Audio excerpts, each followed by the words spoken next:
Ladies and gentlemen, it is your boy. I'm gonna do a quick flip here. Cool McCain back in the building on the NFC Beast. I've been gone for a minute, but I'm back, y'all. And I am joined by up in this corner, the man himself, Mr. Big Time. Big Time, what's going on?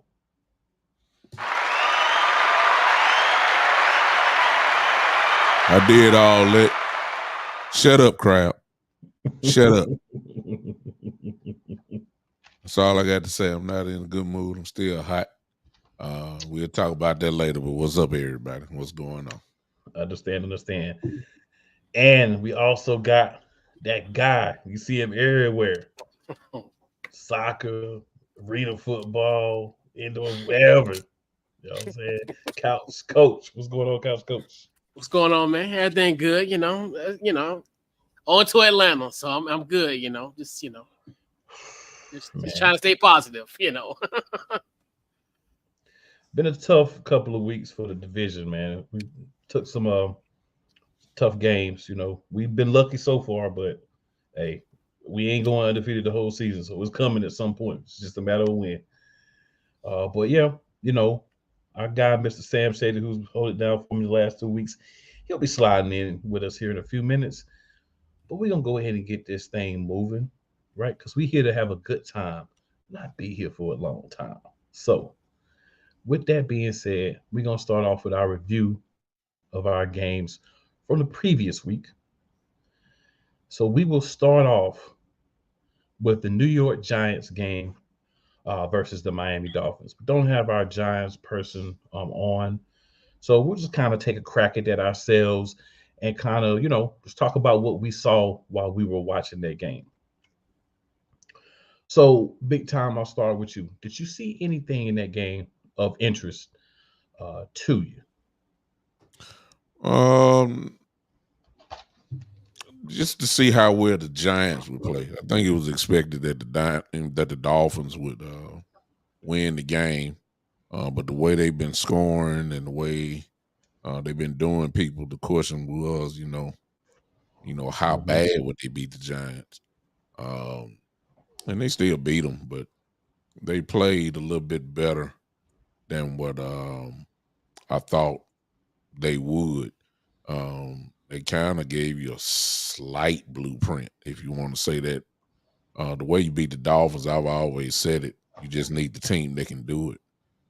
You got to be physical with them.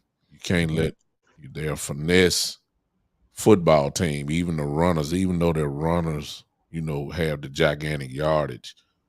They run hard, but they're really fast. But if you put that hat on them, and I'm not talking about Morrison, I'm talking about the young kid that's just so fast. I forgot, I can't pronounce his name. Yeah, you're talking about if you hit him, look out. You know what I'm saying? Morster, he can run pretty well, but it's a little bit more. They put a little physical on him, and you can see they had a little rough time with that. But it wasn't surprising to see them win. So that's really all I got out of it. I dig that. So we got a couple of comments here, and then we'll hop over to Couch Coach. So Terry says, "I miss you today, Bishop." Gotcha. And Terry also says, "I'm not reviewing the 49er games. We sucked last week." We'll get to that. Oh God. All right, Couch Coach, what you got about that Giants and Dolphins game? Same like Big Time. I think it was a game that we expected that the Dolphins were going to win. It did get opportunity. You look at, there was some good bright spots for them. Obviously, getting that 102-yard interception return that kind of, in essence, kind of turned the tide for this game, because obviously they were down 14-0. They kind of, obviously with the Graham Gano field goal, then with the 102-yard touchdown, the pick off of Tua Tagovailoa. But once that happened, essentially that's when Miami kind of kicked in the second gear. Obviously, like you said, Maserati did his thing in that game. Tua, once again, surgical, did his thing, threw it to Tyreek Hill, and also Tyreek Hill is Tyreek Hill. So yeah, it's it was expected, and they didn't get 70. So I mean, that's the only thing you can at this point. You can say, hey, they ain't hang 70 on us, but it is what it is. I mean, I feel it. I mean, I'll Yeah. go along for the ride and just simply say, man, we saw some fight out of the Giants, right? The Giants came to play, obviously outmatched talents wise, but as Big Time alluded to, they did show you what a lot of people have said, and I've definitely heard Big Time say it before, and I agreed then as well. You have to be physical with a finesse team. You have to give them what they don't like, right? So definitely feel like the Giants were able to do that, but like I said, just the talent gap. The Giants made some plays. They were feisty. They were not going to just go down, right? They won't go down swinging, and I give them credit for that. But as you both guys so eloquently put it, we knew who were going to win this game before it started. It was just a matter if it was going to be another 70 burger or if the Giants are going to be like, you might beat us, but we have a little bit more pride than that. So, that's what I saw for the Giants. So tougher schedule this year for sure. So it's going to be some of these tough games we're going to lose as a division and as an individual team. But the big thing is you want to go down being able to gain something positive even in a loss. So the Giants were able to do that. So we got to give them credit for that. Shout out to Wise. Wish you were able to be with us this week, man, but I get it. All right. So we'll move on to our second review for week 5, and it'll be the Eagles versus Rams game. So we'll just do the same thing. We'll start with you, Big Time. We'll go couch coach and then myself. Let's talk about what you saw in the game. A lot of people thought that the Rams could possibly pull that one off, especially with Cooper Kupp coming back. They thought maybe they can, possibly outgun the Eagles. But the Eagles are true to what they are so far. They ran the ball. And running the ball slows up a team that is finesse as well. The Rams are not what they are. I even would say that Aaron Donald is not the same. He's still great, but he's not the same guy. Obviously, and they just ran the ball. They put Swift in there and just pounded the ball, and that sets up an easy play action game. And AJ is still AJ, but it all started with the offensive line and the running game, and that's pretty much what shut it down. Kupp, everybody been trying to figure out how to stop Kupp for the last 3-4 years. So for him to have a gigantic half like he had, just coming back was not a surprise. The young kid that's Paku, whatever his name is, he's he's doing quite well. The Rams are going to be a problem, but Philly's just too much as far as running the ball. The strength, they're true to their strength of their team, and that's really what took over as far as I'm concerned. Okay, dig that. What you got, guys, coach? I mean, yeah, pretty much the same. I think when you look at it's a textbook example of how to win football games. Obviously, you run the football, and like you said, you keep that Rams offense off the field. You look at considering the fact you almost had the ball, the time of possession, you almost had it for 38 minutes. 37 minutes and 55 seconds.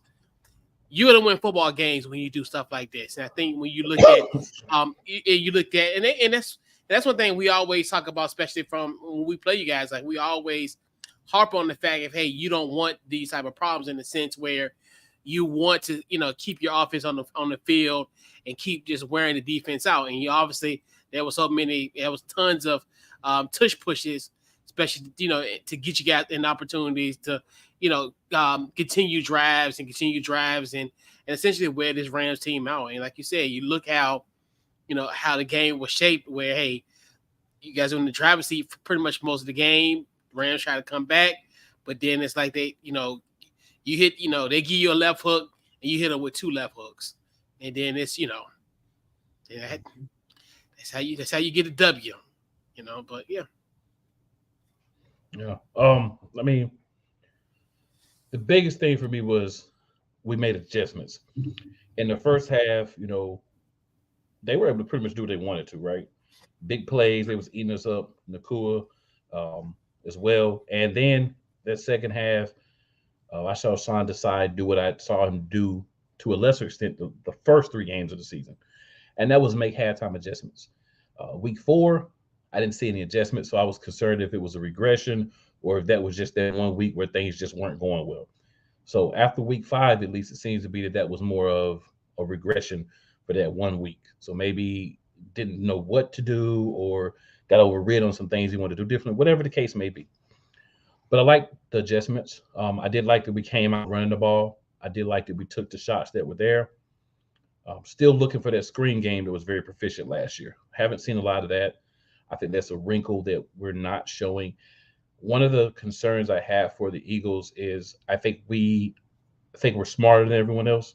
So we say, oh, we're not going to do these things yet because we're going to save them, and then we're just going to pull them out certain teams. But everybody has a film on the Eagles for last year, right? Just like you have it for this year. No one's going to sit there and say, "Oh, because they haven't done these things this year, they're not going to do them." So I wouldn't be opposed to us kind of incorporating those things a little bit in the games. I also like the fact that for the first time this season, we actually saw Dallas Goedert sighting. He actually got a good amount of throws his way, good amount of catches. Had his first game over 100 yards, touchdown. This was more like what I expect from Dallas Goedert.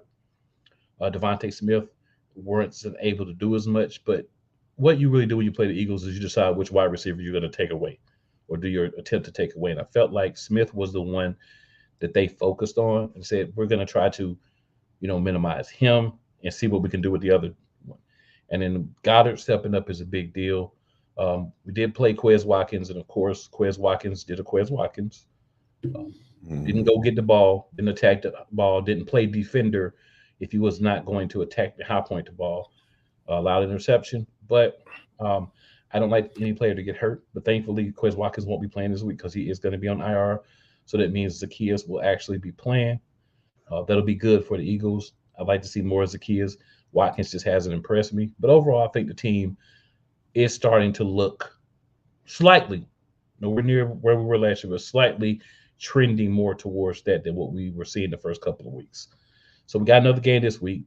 We'll see. And then, of course, we got that game looming next week against those same Dolphins. So, we'll see how things pan out next couple of weeks.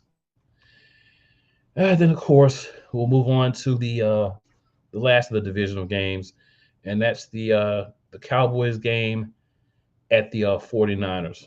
So big time. What are your thoughts on that game?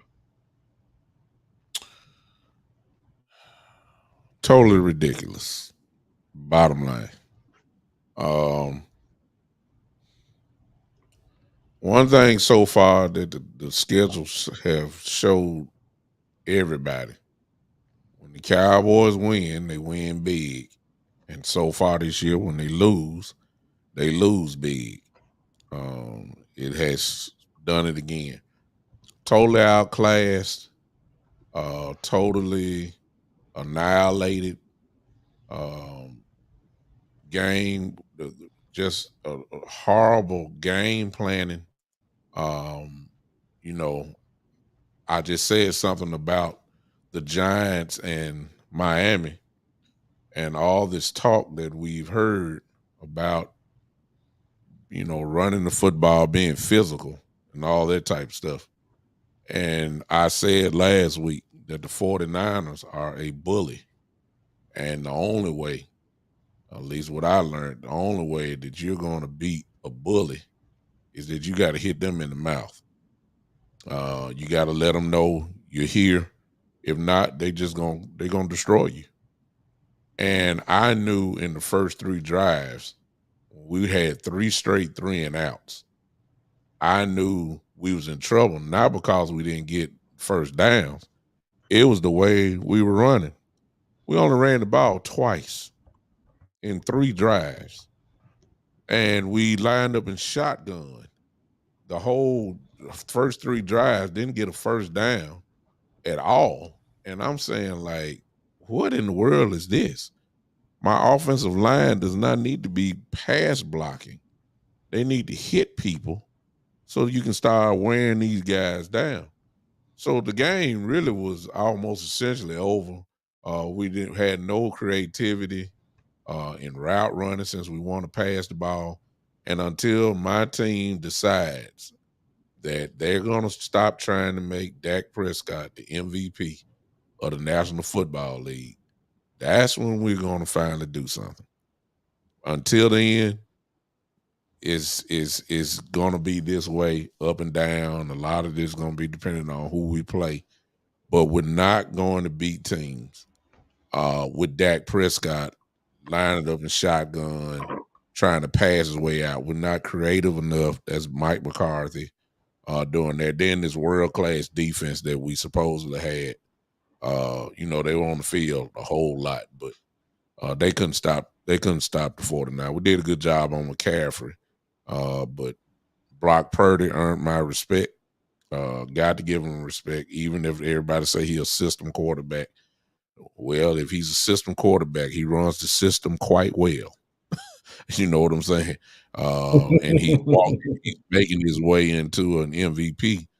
He's in the MVP conversation because of what he does. And he don't have to do a lot because the 49ers are that good. So we got outclassed. I can go on and on. We got destroyed. It wasn't even close, obviously, by the score. Just a bad night overall in all three phases of the game. Just totally ridiculous. What about you, Coach? Yeah, I mean, like what Big Sam said, essentially. I mean, they failed the test. They failed, we always look at these type of games as measure and stick type of games where, you want to test yourself against a team, obviously, like in their case, that they played last year and the last 2 years, they eliminated them. And then you figured, hey, this would have been a great opportunity to see, hey, how do we stack up against them going forward? And it's just one of those, like, we all get these smack in the mouth type of losses. And it's just one of those where, Dallas got to have to respond. I mean, it's just one of those things where, hey, you take a loss like this, and especially y'all, still staying in the West Coast, we're going to find out a lot about this football team in the next few weeks. Monday night.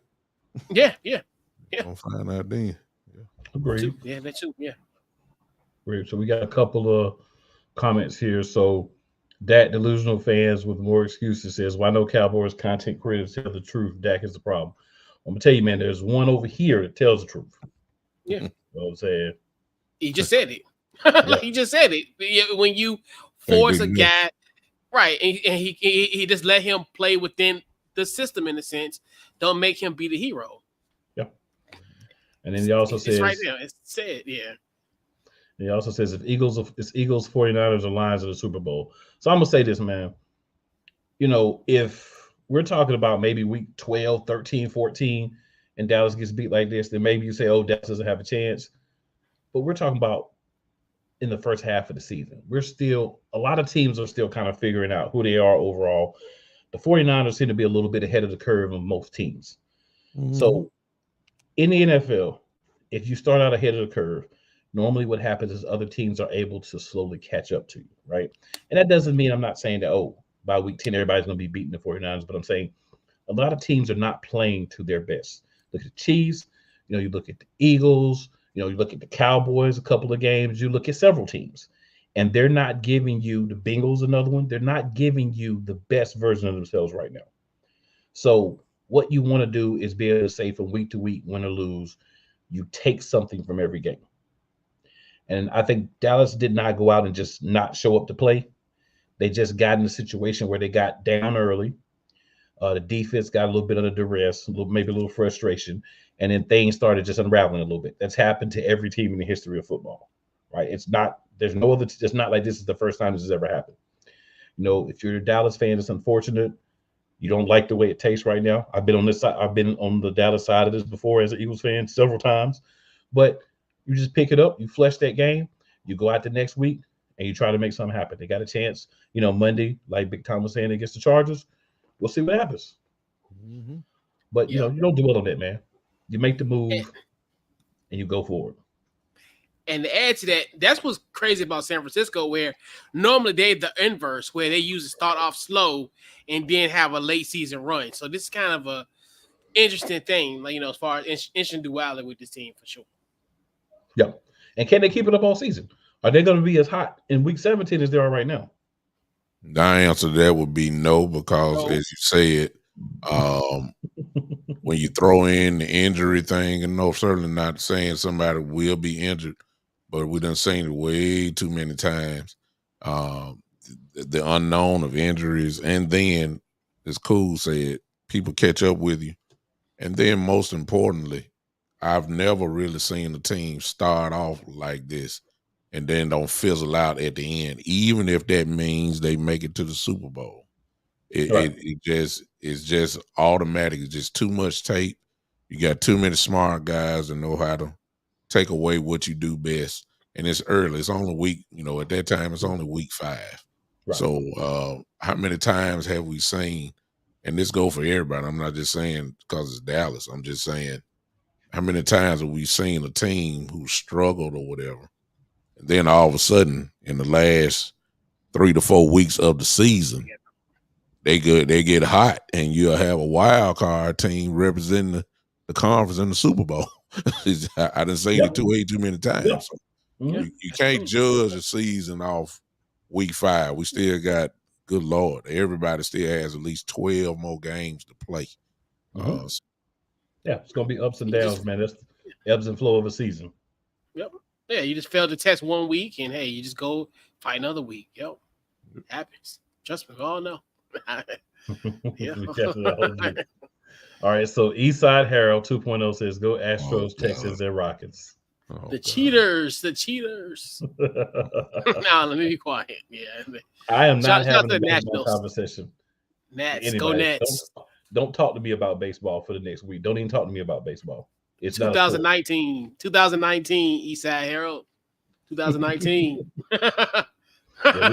Baseball doesn't exist until next weekend. Right. I'm done. I'm on a hiatus. But yeah, man. So the next thing we'll move on to is just a couple of questions in regards to trades, free agency, that type of thing. So maybe players you can add. So I'll actually go first on this one. So question that you guys can think about. You might already be ready, but if you need a few minutes to think about it. If you could add a player on the market, who would it be? And then we're breaking it down 2 categories. What free agent would you add and why? And then what trade target would you like for your team? So just one player, one free agent, and then one trade target. And then we'll talk about some buyer sales overall. But just if you could add, one free agent and then one trade target. So for my free agent, I would add a wide receiver. And I would add a wide receiver by the name of Julio Jones. Julio's an older receiver. He's not a guy that's going to be around for another 4 or 5 years. But in the slot, as a 3rd or 4th wide receiver, I think Julio Jones would be a great mentor to bring in for some of these young guys that are not playing well. And also another guy that can help mentor Devontae Smith. And even a guy that can, walk up to A.J. Brown and say, hey, A.J., do this, what I'm saying? Take this step, then do that, kind of give A.J. a little bit too. So another established wide receiver in that wide receiver room that has had some success. Not going to require a whole lot of playing time, but if needed to be called upon, because we always know how injuries is, you might can regain those glory days for a couple of weeks. So I'd like that type of player, to be added to the Philadelphia Eagles via free agency, because we don't have enough wide receivers. Like, we just don't. And there's guys out there, and he's not the only one, but there's guys out there that could help a team like Philadelphia. And this would be the guy that I would choose if I could to go out and get just via free agency, not on a team or anything right now. Mm-hmm. Now, we're talking a player on a team. He may even be in the list later, but it doesn't matter. I would like a gentleman that is on the Arizona Cardinals. Derek Barnett would be a great pickup for the Arizona Cardinals and maybe a mid-round pick.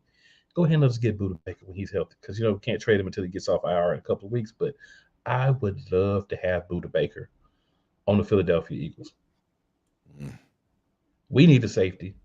And there's other guys out there, but I like the way Budda Baker plays. I'd like to get him over in Philadelphia. Mm. All right. You ready, big time? Or you want Couch Cups to go? He can go. Couch can go. But go ahead, Couch. All right. So this, okay. Free agent wise, I want to kick the tires on your boy big time, La'el Collins. I want to kick the tires on him. Obviously, we got some issues on the offensive line. I definitely think he could definitely be an added addition to this offensive line that we have here. So I would definitely, he's a young guy. I know he kind of has had his issues in Dallas and also in Cincinnati. So, hopefully, maybe he can kind of turn the tide in, Washington. Hey, it's free agency. I know I'm not going to get top tier. He can be the $5 DVD that could be an Academy Award winning movie in our situation in Washington. Now, free agency. This is how we all been there. We got have mamas and say, hey, what you need versus want. For Christmas you need a coat, but you want a PlayStation 5. So the coat is gonna be Garrett Bowles. We need a Garrett Bowles. As far as get a great left tackle. Obviously, I think he definitely would be a better upgrade than Charles Leno at this point. Now, the PlayStation 5 that I want, Patrick Surtain the third. Patrick Surtain the second. Patrick Surtain the second. Like I said, we need cornerback help as well. We got a good corner situation, but I think need versus want. This a PlayStation. I know I need the code. No, I can, but part of me is like, we know Denver is pretty much doing a fire sale, and I don't know. I know, from what they're saying, anybody's available. So if you put him in the yard sale at Saturday at 9:30 in the morning, I'm gonna be at your house at 7:00, putting dibs on that item. Wow. Is that my show now? I don't know. It's all you, big time. All you now. This ain't gonna take long. And I'll come from a realistic standpoint. I don't want to do things. Number one, if you know your team like I know it, we're not gonna get a superstar. Even though I might like that, so I'm not even about to go that route. When LVE went down, in the game, and then they said it was his neck again. It's a real question if he even gonna play again, to be honest with you. And if he does, they're gonna be so cautious. We got safeties playing linebacker. That works. It's not gonna work when you're running the ball. That's not gonna work when you got big guards and centers coming on the second level, busting you in your mouth. And they outweigh you by 70 pounds. It's just not going to work. So my whole thing is we need linebackers. That's it. The Cowboys went after and got one. And Rashad Evans, cool. I know you know about it. I don't know. I don't understand. And cool, maybe you can help me out there because I've been trying to figure out why is this guy on the streets. I just didn't understand it. Former first-round pick, from Alabama, All-American at Alabama, a hitting machine. I don't know what the problem was. Why is he on the streets and why is he even on the practice squad? He's not old. He's young. I don't understand that. But that's my whole wish. So I don't know who all the linebackers are, but we need help there because we're real thin there. We're very thin. And that's what we need. They don't have to be superstars. They just need to be solid. If I can get some solid linebacker play, I got superstars everywhere else. We'll be good. So I don't know, cool. Maybe you can help me out there because I've been trying to figure him out. Why is this man wasn't on the team? I can understand why maybe he didn't make your team because y'all got, linebackers there. But why he gets so cut so easily? That's been a question of mine. We could have used another linebacker the last couple of weeks, right? So yeah. I don't know. The only thing I can figure, because I didn't really hear a lot of negative things about him. The only thing I can figure is they just didn't fit the system. Is the only thing I can guess, and I don't understand why other teams haven't at least put a flyer out on him. So we'll see how things go with him. But that was the other guy I was looking at. Like he really out there? But then I was like, you know what? I feel like with us getting our quarterback for the defense back in the Kobe Dean, we're really good on linebacker, at least for the moment. So that's why I went with wide receiver. But yeah, that's a good question, big time. I really don't have a solid answer for that one. Perplexed by it myself as well. Yeah, so I just think that that's the area that we need more than anything is linebacker depth, not another Pro Bowl linebacker, not an All Pro. I mean, if it turn into that, so be it. But right now, we need depth because, as I just said, we got safeties playing linebacker. That's not going to work down the line. It might work for 1 or 2 games like it worked before, but it's not going to work down the line. So we need linebacker depth. I'm with you on that one. So Rob Carlton, what's up? Rob says, "Give me Justin Simmons." He's an Eagle fan as well. And then Sam says, "Fly Eagles fly." Thought I put Rob Cartman up, but I didn't. My bad, Rob. And then 8 Pizzle says, "Our line ain't the problem; it's the coaching." Shady Sports says, "Hit that like button," and I'm gonna also add while you're hitting that like button, you can go ahead and hit that share button. We like that one as well. And then A Pizzle again says, "Sounds like you're going to be freezing playing your PlayStation." But yeah, so the next thing we'll get into, guys, is just it's a buy or sell segment. So we're gonna list out a team and we're gonna list out the individual players, and we just go around the horn. And if you think that this player is somebody that the team should look into, you can buy it. If you think that it's somebody that they shouldn't look into or they won't look into, you can sell it. So we'll start with the Eagles as buyers. So the Eagles need, of course, safety and pass rush because we can never have enough pass rushers in Philadelphia. If we have 12, we need 15. If we have 15, we need 18. So we never can have enough. But so the players, Justin Simmons, big time, we'll go you, then Couch Coach, then me. Justin Simmons, what do you have? Buy or sell Justin Simmons? For the Eagles? Yes, sir. Buy. I mean, you just said it best. This is a time when, if you're really going after a world's championship, hey, stack the deck. If you want the ring, it's the general manager's job to get the best players. And if you're all in, as they say, if you're all in, then go get it. Let me answer that, Anthony Price, if you don't mind. I see his comment there. Frank Clark just signed back with the Chiefs, so you can kill that. He's already with the Chiefs. So yeah, who wouldn't want Frank Clark? Right. Yeah, I seen that. I'm like, I seen that yesterday. I'm like, Howie?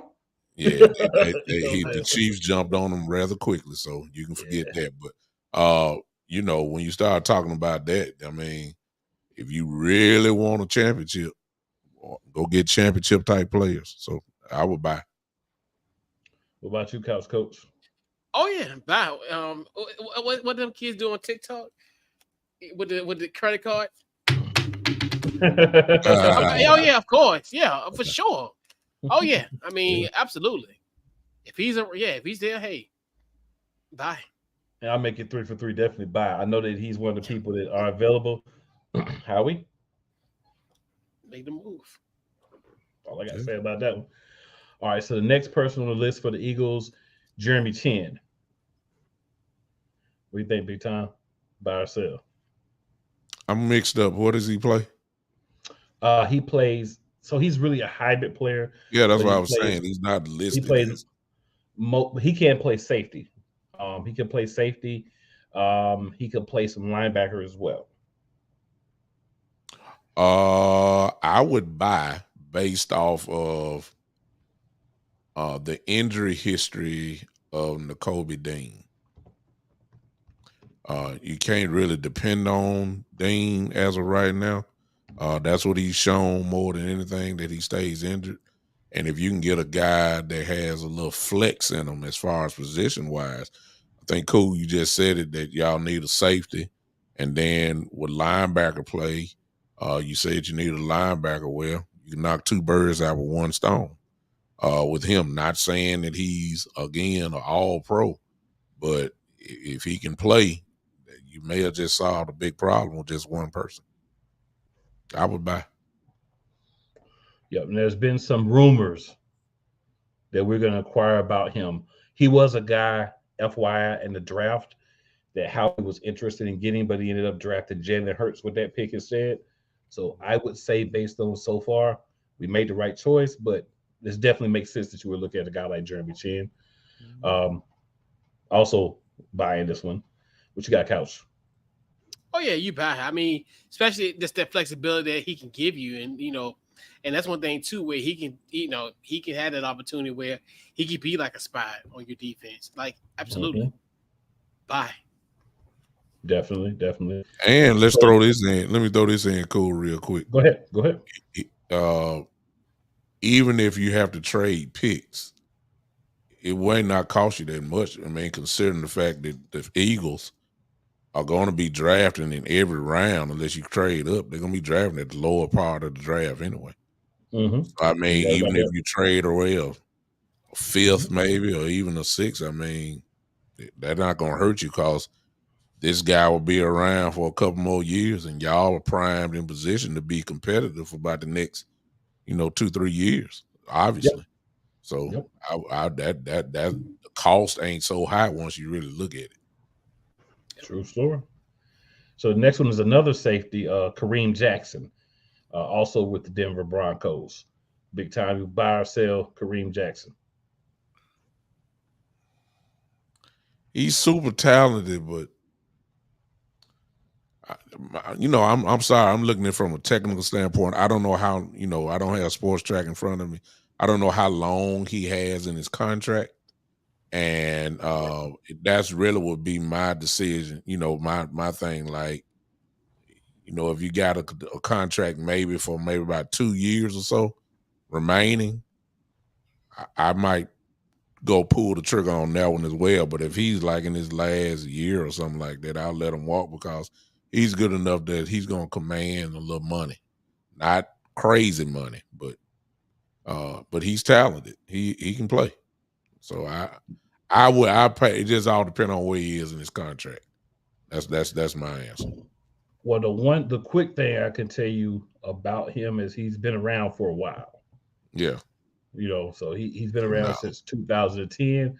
I wouldn't. So I'm gonna sell just because he's a little older. Yeah. He's a little bit older, and we're already having the issues with Mr. Slay. And his age kind of starting to catch up a little bit with the knee injury this week, those type of things. So I'm going to sell because I agree with Big Time. I think if he was a little bit younger, we may be a guy we look after. If we're looking for a 1-year plug and play, then I would be fine as long as we don't give up anything over a 6 for him. But if we're looking for a guy that may be part of the team moving forward, I'll probably go in another direction. Yep. What about you, Couch? Yeah, sell. And then obviously he put that little sucker shot on my boy Logan Thomas a few weeks ago. So, yeah.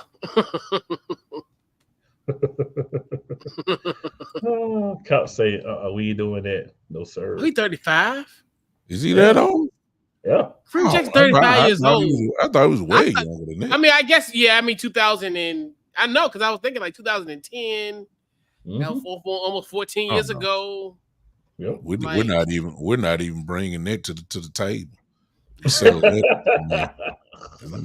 definitely selling. Yeah, let me get a refund. Let me call the credit card company. Let me resend this. Can he run? Can he still run? I'm not trying to check. I'm saying, does he have the range like a safety still has or supposed to have? I mean, is he, in other words, is he more of a liability being on the field if he ain't got no range? I mean, he been solid so far, but inevitably there's this person you cannot defeat called Father Time. And he is definitely coming for him. He ain't quite got him yet, but he's definitely coming for him. He definitely not LeBron James.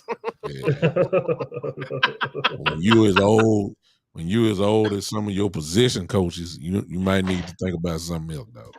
Yeah, it's a problem. Yeah, y'all wouldn't have to go together. You might need to think about becoming one. Yeah, Right. exactly. How old is y'all? How old is your head coach? Cool. He is not How that old much is he? older than that. That's Let what me I'm see saying. Yeah, he in his 30s.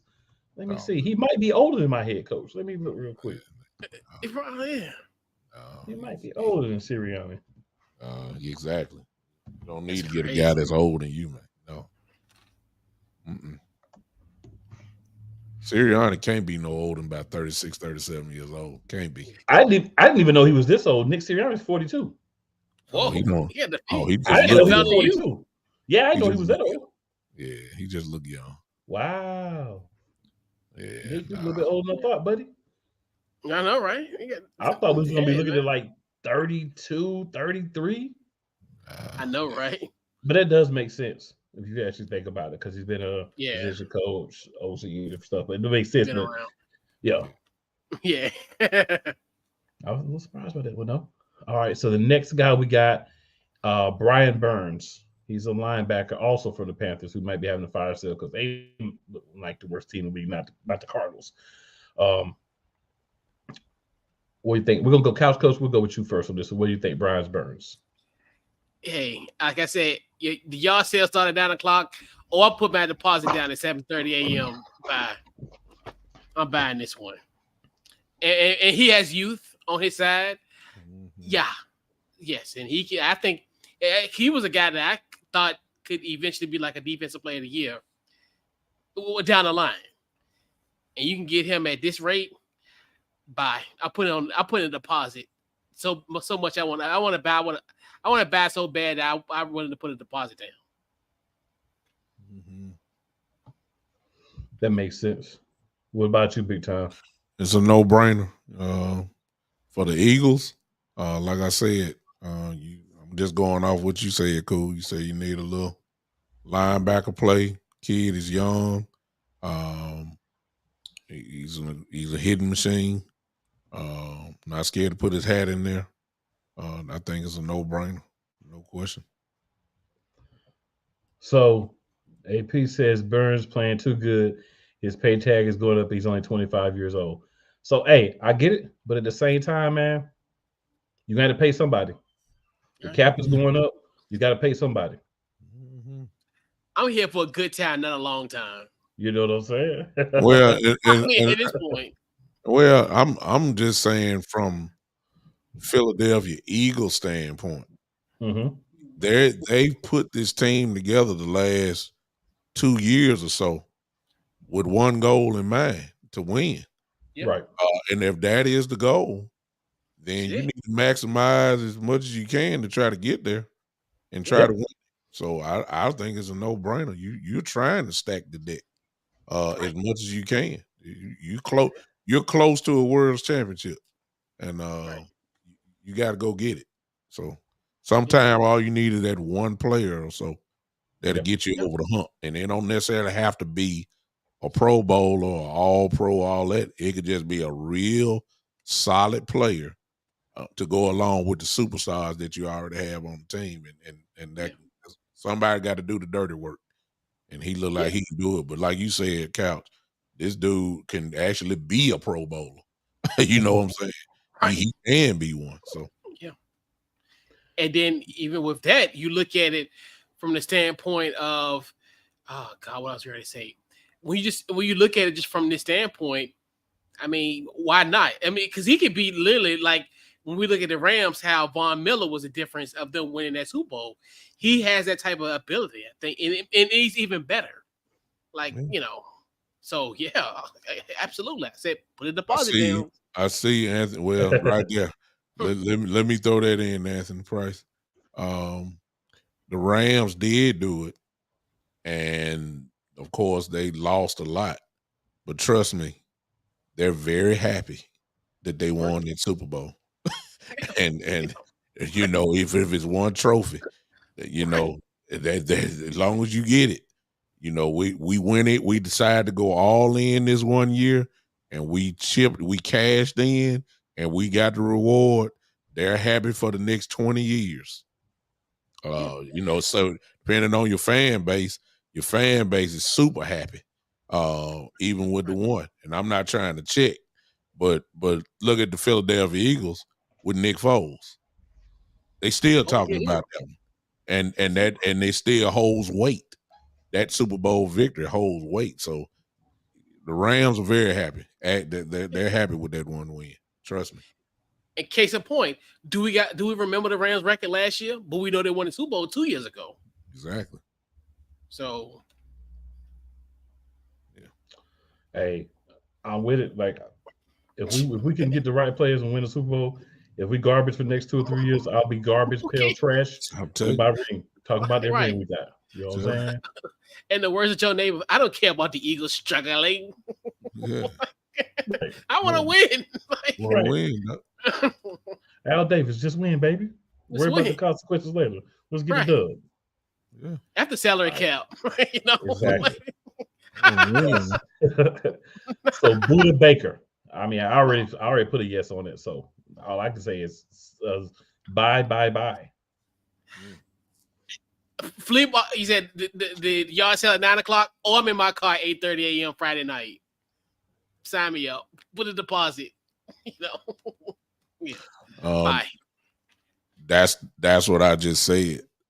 That type of player, that's a guarantee get you over the hump. That's the kind of player he is. You don't get chances to add all pros to your team. You rarely get chances to do it. It might cost you a little bit, but the reward is greater than the risk. If this guy is my final piece and say, okay, it almost reminds me of the 49ers in 94 and then the Cowboys in 95. The 49ers in 94 said, we get Dion, we're winning the Super Bowl. Very next year, the Cowboys said, okay, the 49ers won the Super Bowl. The only way we're going to get it back is unless we get Dion. And if we get Dion, we'll win the Super Bowl. That one player made the difference. So I'm all for that. And then we got Jalen Mills, the Green Goblin. He's been in Philly before. I mean, he's not going to be a top player, but he may be a piece. I'm going to sell it though. I'll sell it as well. I can get younger there. Right. Yeah. I sell it as well. All right. And then lastly, we have Von Bell.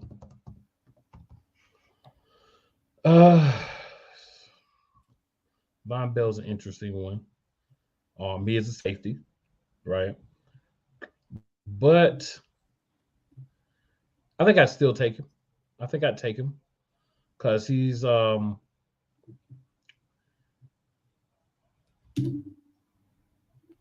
of in that middle ground, right? He signed a 3-year contract, I think like last year. So he got a couple of years left. Veteran, knows how to play.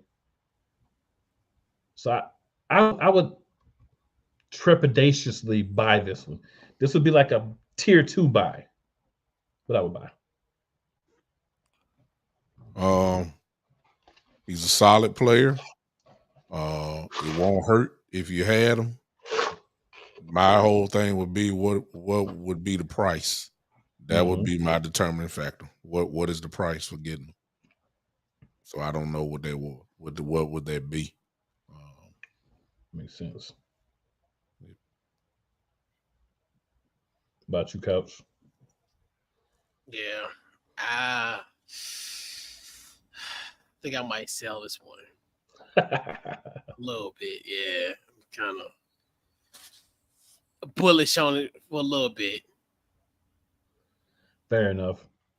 All right, so then we do have the Washington Commanders as buyers as well. All right, so offensive line. All right, so the first guy we have is Garrett Bowles. So, Couch, would you buy or sell Garrett Bowles for your Washington Commanders? I would buy, especially that left tackle position. I definitely think we need, obviously, like I said, he would be an upgrade to what we have in Charles Leno. The only my concern is his age. He's 31. And we're gonna have a theme with my bevy of choices that you guys gave us that we were provided with. They're all at a certain age. It kind of makes it a little bit tricky as far as the market. But in his case, I would buy, because we definitely need that left tackle position definitely needs to be solidified for sure. My only question would be, since he is 31 years old, I'm coming again from a realistic standpoint. I would like to know his injury history. If his injury history is pretty decent, then coach is right. He is an upgrade. Then if you're getting your brains beat out from the left tackle position, you got to do something. But I would like to know what's his injury history. I think he's been remarkably healthy. Yeah, he's been a pretty solid guy. I would definitely buy on Gary Bowles. I would definitely buy. All right. So next we have another offensive lineman, Taylor Moton. What do you think, Couch Coach? Taylor Moton, he's from the Carolina Panthers. I think he's younger. I think, is he 28? I forgot what was. I think he was 28. My memory serves correct. He's 29. I mean, it's very interesting. I mean, you think to yourself, he is, he plays the tackle position. So part of me is like, we do need something in that situation, because I'm not sure if he's a hybrid, like as far as he played both ends, right or left. I'm assuming he could be somewhat of that, fill that void. But a part of me, I'm looking at like our tackles. If they can replace a guy like Andrew Wiley, I'm gonna buy. Even though he was a part of the Eric Bieniemy system, he came over here to kind of get the guys acquiesced to the offense. I would buy this one. He would be an upgrade to Andrew Wiley.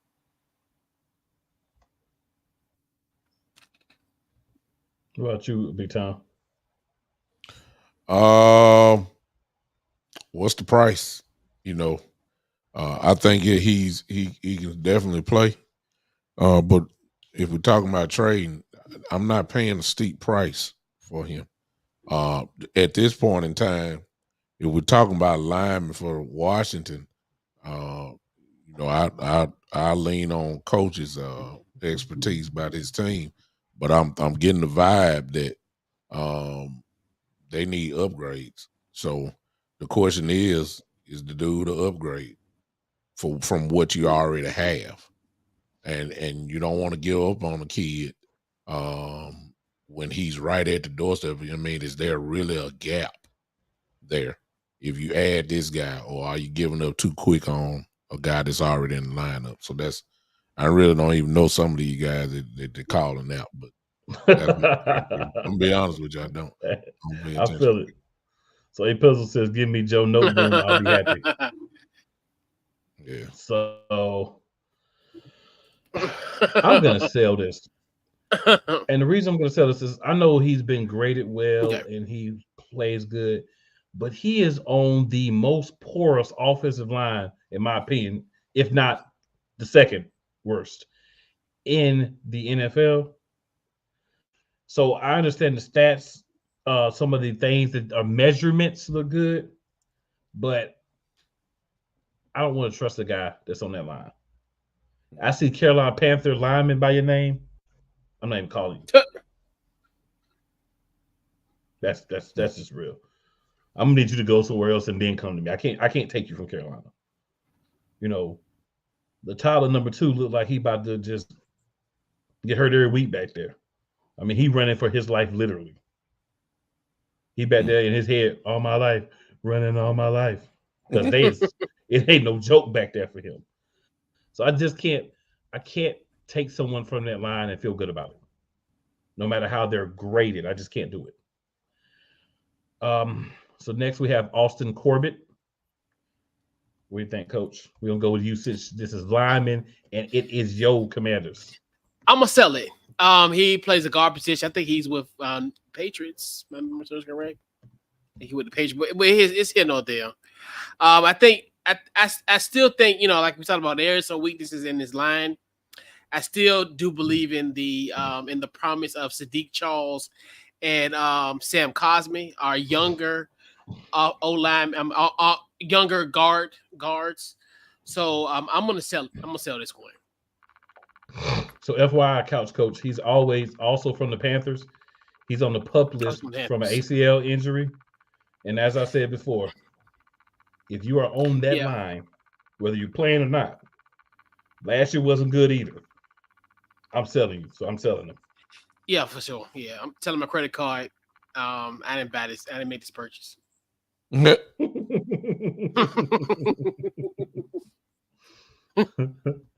Big time. What about you? Sale. That's all I can say. Unanimous. Yeah, that's an easy one there.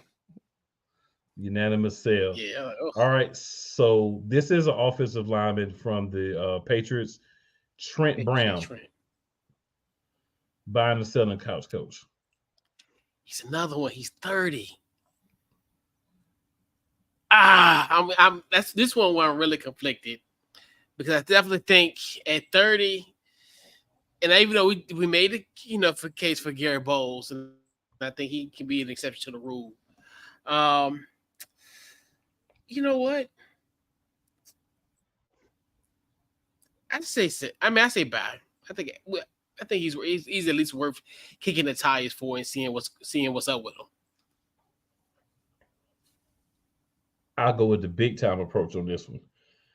I'm gonna buy, but if the price is right, if they're asking too much for him, he can stay where he's at. But if it's in a reasonable request deal that they're wanting for him, a reasonable package, I'll buy.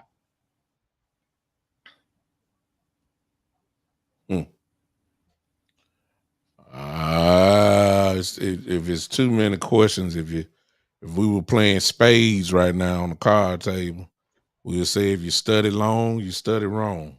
And I think that he, you know, if you got all these questions here, that's a tell sign that you might need to let it go. And again, don't mean to sound repetitive, but when you start talking about trades, you know, how much are you really going to have to give up, especially if you're a team that likes to draft and have all of your, you know, as many draft picks as you can.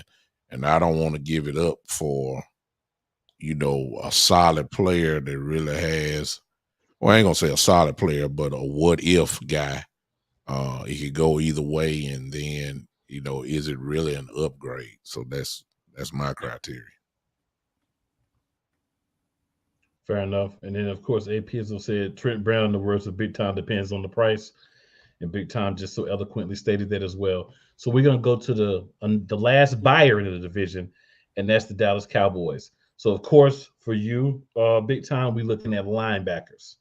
So the first one we have is Jawan Bentley. Bentley is pretty. He's drafted in 18. Really a solid, you know, I say a solid player. He come from the Patriots. But to make a long story short, no, I wouldn't get him.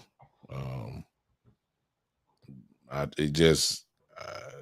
don't know how solid he is, and then I got to use my common sense, because he's not that old, he's not that young, but he's not. I'm saying, I don't want to sound wishy-washy, but when Bill Belichick is considering trading you,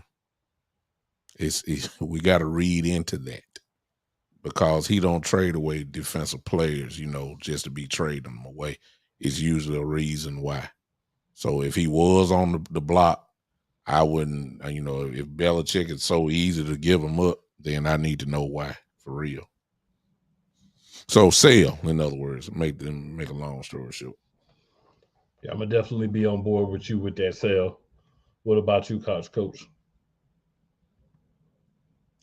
Same here. If Bill want to get rid of you, it's a red flag. And it's something where buyer beware. Now I'm good. So the question was posed: what round draft pick would you trade for him? So what are you talking about? So you must be talking about, I would assume, Trent Brown here. For me, I would say a sixth, maybe a fifth, maybe, but probably a sixth.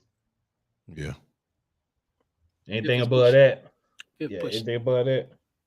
Yeah. We can keep it pushing real quick.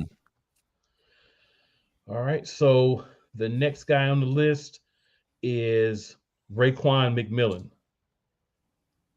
Sale. The man has had an Achilles injury. Hard to get all that back, especially at the linebacker position. It's really nothing for me to say. He's just a little bit older. No way. And it was at OTAs. I'm definitely selling. Yeah, it's not even worth talking about. Yeah, selling as well. Appreciate you big time for the Carfaxes. No, thank you. I'm good. Exactly. All right, then we got big time Anthony Jennings.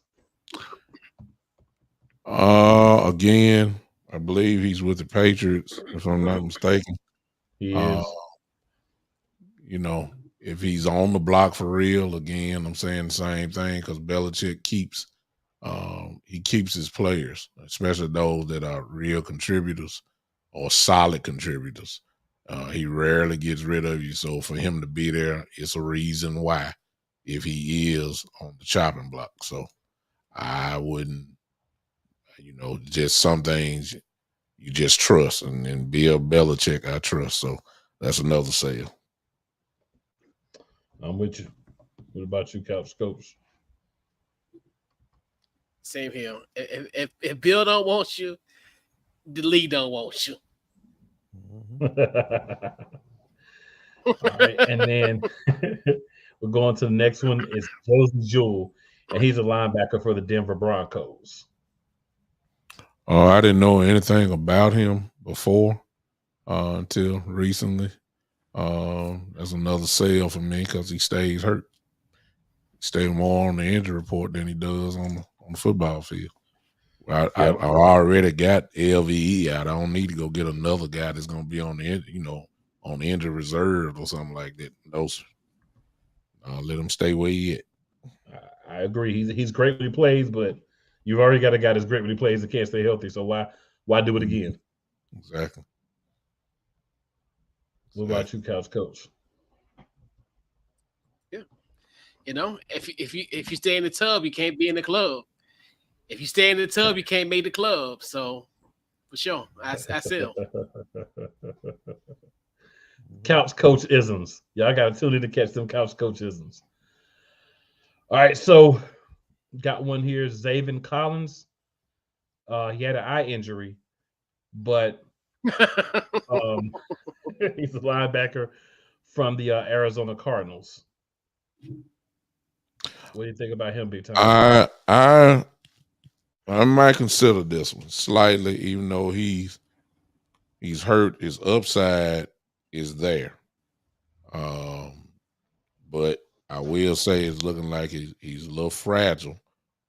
He also had a shoulder injury against the Packers, I believe. And you're playing linebacker, so you got to use your shoulders. And if you as young as he is, it's crazy. And like you said about the eye injury, and then he played against us, and he left against the game that we played. So again, we're talking about a guy who stays hurt, but you might want to consider it because he was a first-round pick. Obviously, because he's a first-round pick, there's something there. As a matter of fact, there's a lot there. Linebackers in the first round, that's pretty good. So the question then becomes again on that, is what is the price going to be for a first round pick? Right.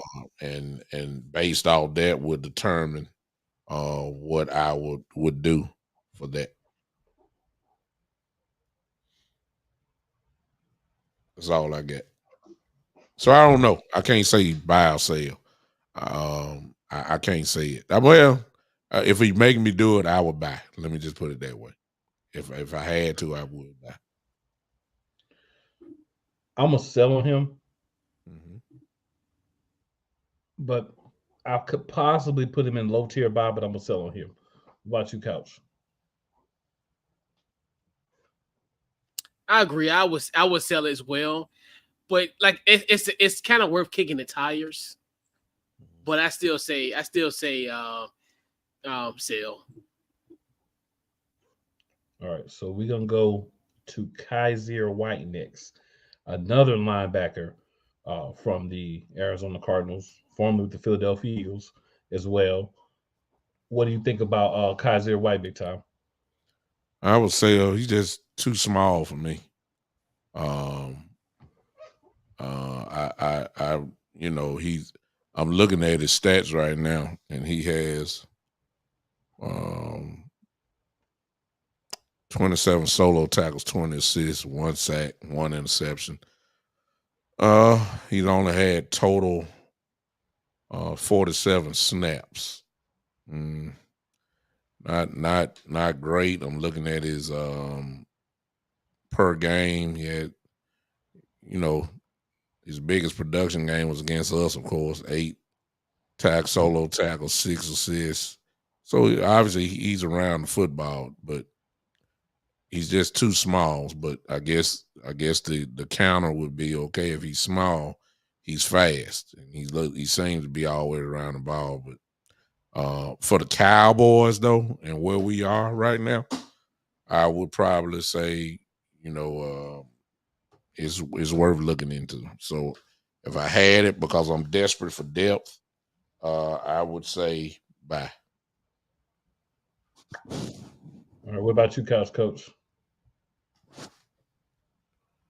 Yeah, I mean, I agree with Big Ten. Like in the name of depth, yeah, I would. It's another one where I would kick the tires, but more lean towards buying it. So I will buy this one, right? So he's 6'2", 234. Mm-hmm. He was a pivotal piece on Philly. I don't know how in the world they let him get out of this building without being signed back the way he played for us last year. He was a great steadying force. He was one of the 2 guys that kept Nakobe Dean off the field, right? Nakobe could only get on when one of our 2 linebackers last year were hurt or needed a break because of how well they played. I thought he was a really good player at the Chargers before us. He just didn't get a chance because so many other linebackers were before him. He played well for us. Made a bad move, I think, in going to Arizona. He did follow his DC, but I think in a better situation, you could get a lot more out of Kaiser White with better talent around him. I would definitely buy him. If I were Dallas, I would definitely buy Kaiser White. Mm-hmm. All right, and then the last buy for the Dallas Cowboys, we got Jordan Hicks. Big time, would you buy or sell Jordan Hicks? Sale. 1, 2, 3, 4, 5, 6, 7, 8, 9. 9 career seasons in the league. Too old now. I will give him credit, however, that he's durable.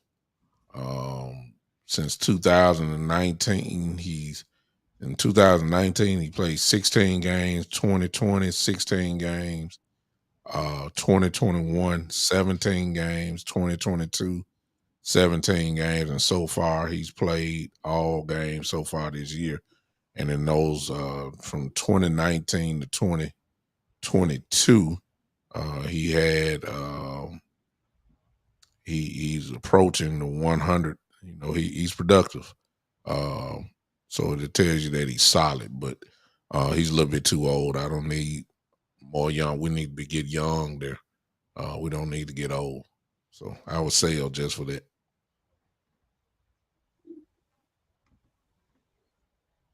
Yeah, I would sell Jordan Hicks.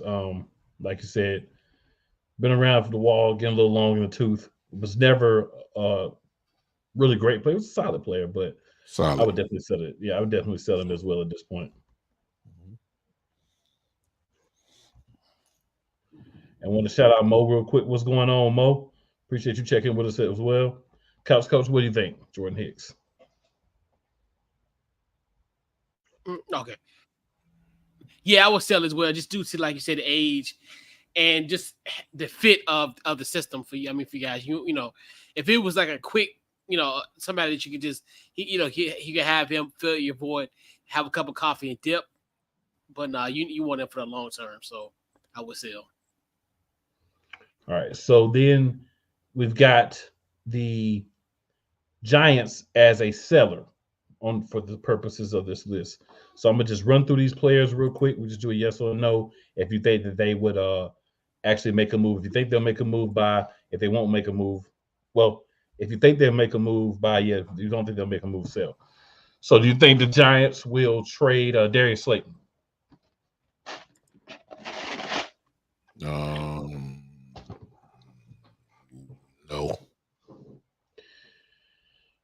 What about you, Coach?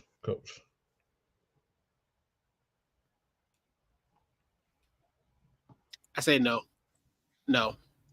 Yeah, I'm gonna sell that one. I don't think that they'll make that move. What about Darren Waller? Yes, I think they would because he's valuable and you can get something for him. And the Giants ain't going nowhere, as far as I'm concerned. It'd be good to have some more picks. What about you, Couch Coach?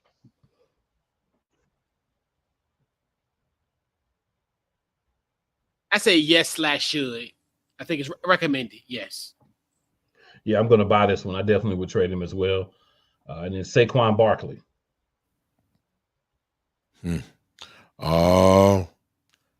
No. You got to keep somebody there. You want to be somewhat competitive, or people gonna start losing their jobs if you trade away Waller and Barkley. Got to get a coach a chance before you fire him.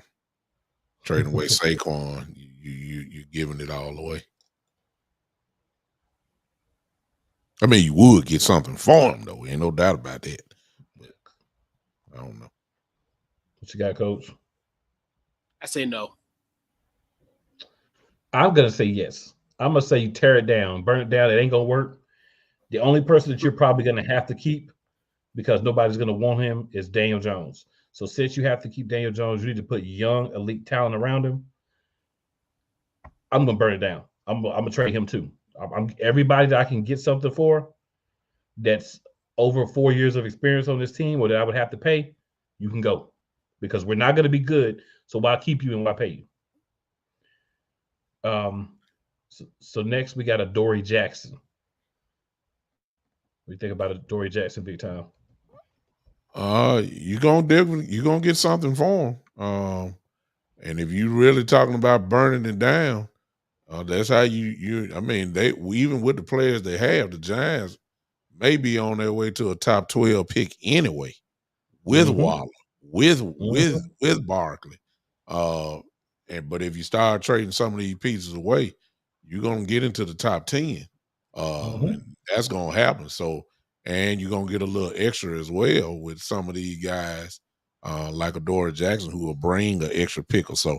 So yeah, I would trade Jackson. And Jack Guilford says yes, trade Barkley as well. What about you, Couch Coach? I say yes, it'll happen. And I think for the fact, like you said, accumulating picks, and then hopefully you can parlay that into just a top pick, or you just keep it as is and just acquire, some guy, acquire some bookend guys for your squad. Yeah, you're not going to get a number one pick. The Panthers are making sure that they get a Bears that. So everybody else is fighting for later picks. Yeah. Boy, I say it's tough to be bad the year where you didn't gave up your first round pick. Boy, that's tough. That is tough. Yeah. But hence, that's the situation they find themselves in. I also agree. Adoree Jackson will holler at you too. And then last, Leonard Williams. Oof. No. It's like I said, I understand the term. I understand tearing it all down, but why tear it all down when you're gonna be in the top 10 probably picking anyway? You need to keep somebody in there to add on to what you already got to make it even better. So based off that, no, I wouldn't give away Williams. What do you think, Couch Coach? If we burn it down to the ground, yes.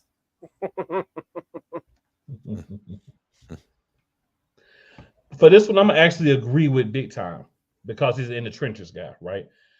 I believe you keep the in the trenches guy because you're gonna bring in young in the trenches guy, and you need someone there to be like the mentor for them, to show them how to be a professional, teach them how to play. So I would keep him for that purpose, but the rest of them, burn it down.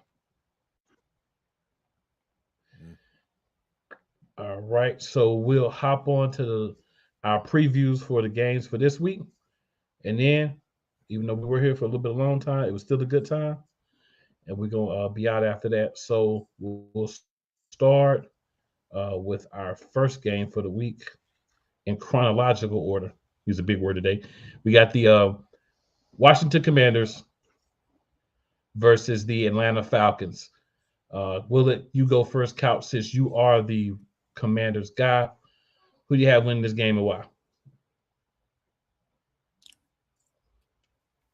They had to watch the Commanders rebounding in this matchup. Obviously, you look at a situation with the Atlanta Falcons, their pass rush is not the best. I think they've only had 5 sacks on the season. I think this will give us a great opportunity for Sam Howell to essentially have a clean jersey probably for the first time since going back to Carolina. So I look at a situation where I think he'll be great. I think Terry is due for a game. Also,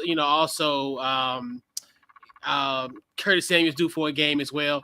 The only problem I think we might deal with is I think, us that having that linebacker depth, I can see a situation where Kyle Pitts goes off. I think even with him going off and doing his thing, Washington will win this football game. All right. What about you, Big Tom? I think Washington will pull it off. I think if they go ahead and settle in and start really running the ball, they have a 2-back system. They're just not using it like I think they should. But I got a feeling sooner or later that's what's going to happen. And I think this might be the start of it. And based off Robinson and Gibson getting the ball, I believe they'll pull it off. Yeah. The Commanders are going to face a heck of a defense in the Falcons, right? But the Commanders defense is going to face Desmond Ridder. And if you caught it in my shows, you know how I feel about Desmond Ridder. I just don't think that he's a starter in the NFL. And I think that when you have that guy as your quarterback, you always give the other team extra opportunities to win a game. Whether they can capitalize or not is up to them. I think the Commanders will be able to do enough to win this game and start to turn things around. Had a tough stretch, but I think, you come out on the other end, you really kind of take it out on somebody that you feel like you may be a little bit better or in the same skill level as, and I think that's what we're going to see from the Commanders this week. All right, and then we'll move on to the Eagles versus the Jets. I'll just go first real quick. The Jets have a good defense. Zach Wilson does look better than previously advertised, right? I mean, still doesn't look great. And this was a one-game sample, but he did look like he was at least a backup quarterback in the NFL this past week. So I think they want to build on that. But the problem is we have some guys out, but they have a very key piece that is not going to play. You take Sauce Gardner out, that's different defense. He's in the concussion protocol. He's not going to be able to play. Obviously, we're missing, some players as well. primarily Big Play Slay is not going to be able to go this week, and neither is Jalen Carter. So that's going to make things a little easier for them on the line because Jalen Carter has been a man-child, a beast, a monster. So that takes a little bit of that concern away from them, a little bit of that pressure. But there's other guys that can still play on Philadelphia. And Fletcher Cox will be back. So I think Eagles won't be as dominant on the line as they have been without Carter, but they'll still be very good. We'll attack. We'll make Zach Wilson see one thing and give him something different, and we'll be able to get him to give us a few plays, and I think we'll be able to get a win. I'm not predicting a blowout of any kind because I don't believe we're at the point where we're blowing teams out yet, but I think we'll be comfortable in the win this week.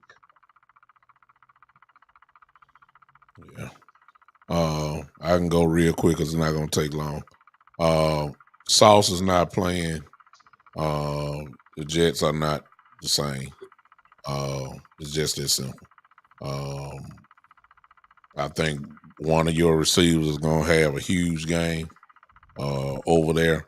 The only chance that I give the Jets is unless they, which is obviously that game plan. They don't want to put it in Wilson's hand, but they're going to have to get Dalvin Cook involved along with Hall. They a two-back running system, especially with Carter gone, that's really your only chance is to slow them down, keep them off the field, have a strong running game. That's really their only chance. So I think that finally Dalvin Cook might be a little bit more involved than what he's been so far this year. That's the only chance to have. Yeah, Coach.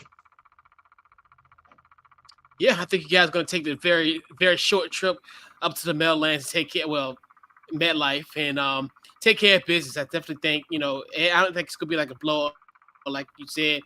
I definitely think it's going to be a situation where I think you guys have a great opportunity to win this football game. And I think get to Zach Wilson, get him a little flustered. And like I said, no sauce. I think guys, the White House going to eat. So I definitely think you guys going to remain undefeated for now. Hey, I'll take it. All right. And then, of course, we have the Giants, and they are going to be taking on the Bills on Sunday Night Football. I'll just quickly say it's another tough week for the Giants. Another reason why they should start selling. I don't see them getting a victory in this game. Nothing to talk about. The only thing to talk about is unless Josh Allen turns into turnover Josh Allen. That's the only hope. That's the only hope they have.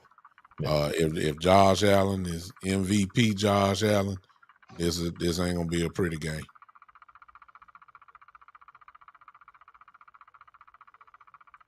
Yeah, and the Giants, they're going up to Orchard Park, and I think they will see MVP Josh Allen. Sorry, Wise, but I know you've been waiting all day for Sunday night, but you might want to go to bed a little early. No, Wise probably will. Wise is not in any way, shape, or form delusional about this game. All right, and then we'll end off with the Monday night. We'll end up with the Monday Night Football game. We got the Cowboys versus the Chargers. Big time. What we got here? I don't know. After the Cardinal game, I said I wouldn't make any predictions because I don't know which Cowboy team gonna show up. So I don't know. I don't know how Coach McCarthy is gonna call this. I thought for sure last week he would try to, bully people, and instead he turned into a finesse coach. So I don't know. And here's the funny thing I did on my show today. The amazing thing, which scares me about this game, is that the stats say it's unbelievable. The Chargers are the fifth rated offense in the league. They can move it passing or running. Eckler is coming back. He ain't played since week 1. That's a big boost for them, obviously. The receivers are good. And then, of course, Herbert is Herbert. He's pretty good. But the amazing thing that I saw was that the Chargers are the second to last team defensively. and they give up 300 yards passing per game. That's crazy. And but here's the thing, the balancing act is, do you really want Dak Prescott taking advantage of their secondary? My answer is no, because I don't want him passing the ball, because I don't trust him. I'm sorry. And to every Cowboy fan in here, I'm sorry. So they give up over 105 yards in rushing. Well, we done figured out now the strength of your offense is your offensive line. But they need to be going forward. They don't need to be going backwards in pass protection. They need to go forward. So my thing is, go ahead and lay on these guys. Start pounding them and keep Herbert off the field. You don't want to get into a shootout. Not this week. And Herbert and those guys can score the ball. Kellen Moore's there. They're averaging almost 28 points a game. Come on now. So it's obvious what need to happen. But McCarthy scares me because for some reason, he believes Dak Prescott is an MVP candidate, and he treats him like that, and that's where the trouble starts. So I don't know what to expect. So I can't say nothing. I don't know. I don't know. I hope we run the ball. That's the only thing I'm going to say. That's fair. What you got, Couch Coach?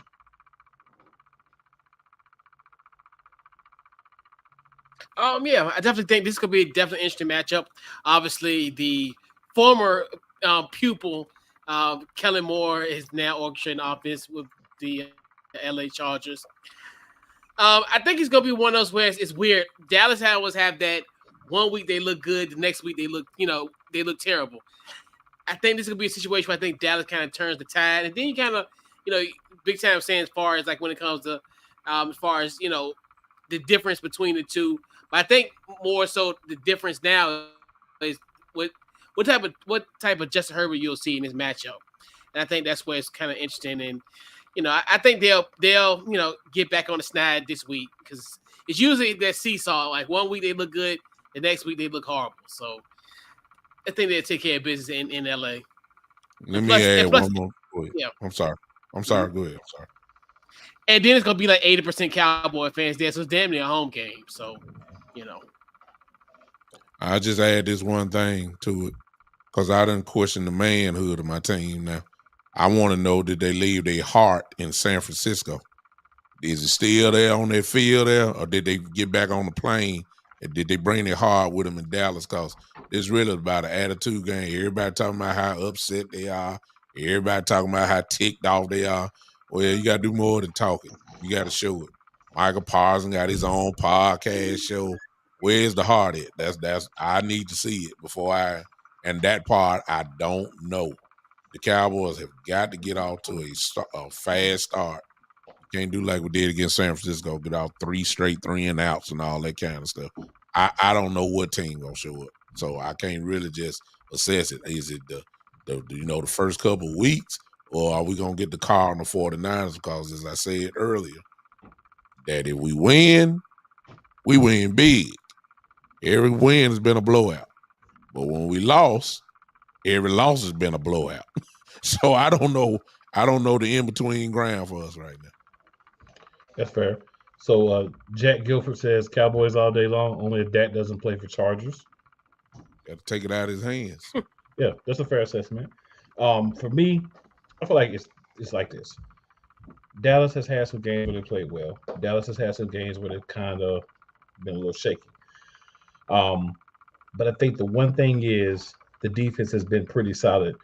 The San Francisco 49ers kept the defense on the field a long time. So anytime you can keep a defense on the field, you can get them more down, and that's how you can, put up the big numbers on them. I think Dallas obviously has the Jekyll and Hyde situation that you were discussing, you're talking about. But also, when you look at the Chargers, the numbers are great, right? Their offense is amazing. But you pointed out that offense is amazing because their defense is allowing you to be in a track meet every game because they're giving up plays left and right. I don't trust Brandon Staley. Brandon Staley pulls out a 9mm pistol, revolver, whatever you want to say, and shoots himself in the foot and his team in the foot every game. even in wins. So I think because they don't do a lot defensively, they're going to allow you to score points, right? Whether it's on the ground, whether it's through the air, however, they're going to allow you to score points because they don't stop many teams. They just try to outscore you. But I think this is a game. Eckler's just coming back. They're going to try to force the ball to him too much. Herbert's going to make one of those bad throws to him that something bad's going to happen. I also think that Kellen Moore is going to be out so hard to try to outdo you guys offensively that he's going to put the angst on the defensive coordinator, who, honestly has not been calling games very well. And it's Derek Ansley. Mm-hmm. And we know Brandon Staley's going to override into some kind of silly call at some point in the game in a major play. So I think Dallas can win this game. I think they will win this game. But do I trust Mike McCarthy? I don't know if I trust him. Go ahead. My thing is, as long as your defense coordinator can get 2 stops, if y'all can get 2 stops in this game, you're going to win it. Yeah, we can get 2 stops. Yeah, because they're going to let you go back and forth. Yeah, they're gonna let you go back and forth in the field, right? Every once in a while they make a play defensively, but for the most part, their MO is outscore you. I have Justin Herbert in fantasy this year. Why do I have Justin Herbert in fantasy this year? Because I understand the Chargers are going to put up massive points offensively.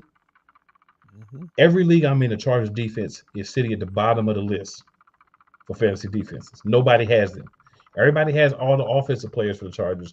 Nobody has the defensive players. Nobody has the defense. Why? Because we understand this is a team that wants to win a track meet. A team like Dallas, you let them get you in that situation. You let them get going. You let them get to making plays. And then they can get a couple of stops because your defense is going to get a couple of stops. That's all it's going to take to beat this Chargers team, I think. And I think he's going to do it.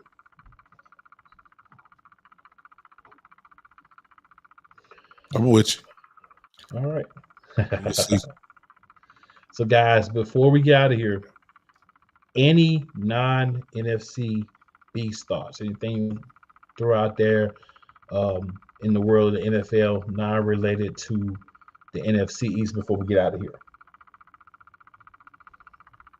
Not really. It's just that the good teams, whether they look great or not, the common thing is that the good teams always find a way to win. The Chiefs don't look like the Chiefs, but at the end of the night, they won. And the good teams, you saying Philly doesn't look great or, like they did last year, but guess what? Still undefeated. The only 2 teams that have been just crazy was really Miami and Philly. But Miami's taking a blow because I think the system is to hit them in the mouth, and that's going to slow them down. Yeah. But San Francisco, of course, I'm sorry, I meant San Francisco. San Francisco may be peaking too early, but right now they're looking good. Jack, you're absolutely right about that. The Lions look real good. They're looking real good. I like everything that they do. Defense, running the ball. Golf seems to be real solid as usual. But again, you don't want to peak too early. And that's the thing about these guys who are jumping out there like that. So the teams, the good teams, the ones that are not looking great, and that's the Chiefs, they find a way to win regardless. Even if that means he got to throw to Travis Kelce 13, 14 times, and everybody knows it's coming that way, they still find a way to get it done. So that's the difference for me. All right. Anything for you, Couch Coach?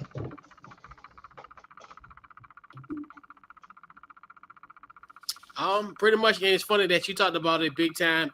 The Kansas City Thursday night opponent, Denver Broncos. Hey, I know y'all got a fire sale. Holler at us. Our phones are available. Hey, let's make some deals. So hey, let's make some deals.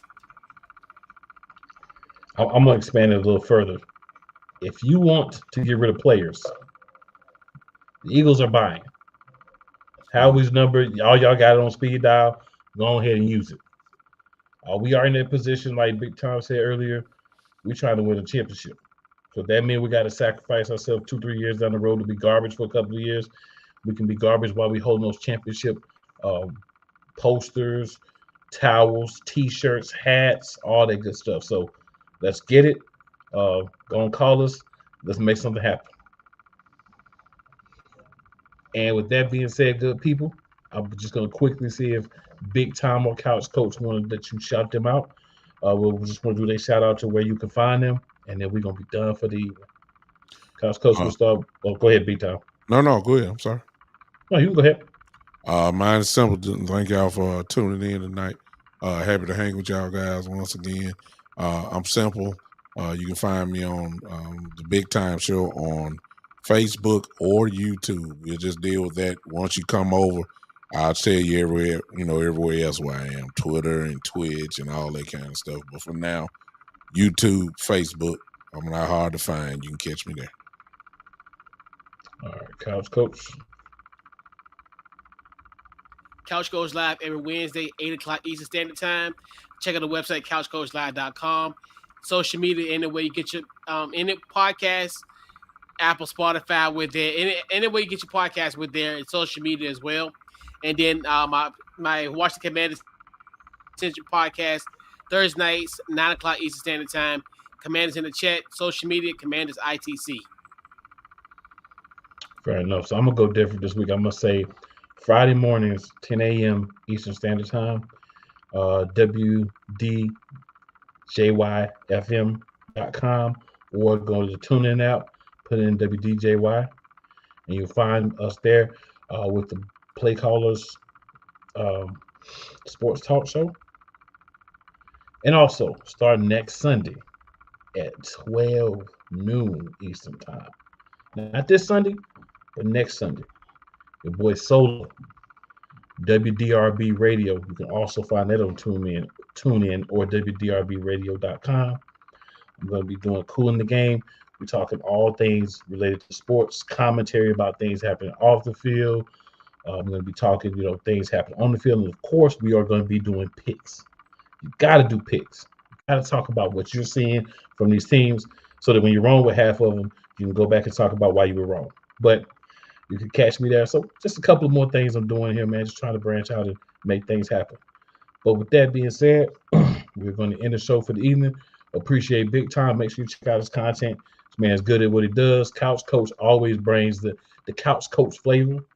And then your boy. You find me at some everywhere I'm doing this. Mm-hmm. So for your boy, for my boy Sam, who wasn't able to hop in tonight, and for my boy Wise, and for Martin at the Miami Hurricanes game, we out. We'll see you next week. NFC Beast is still in beast.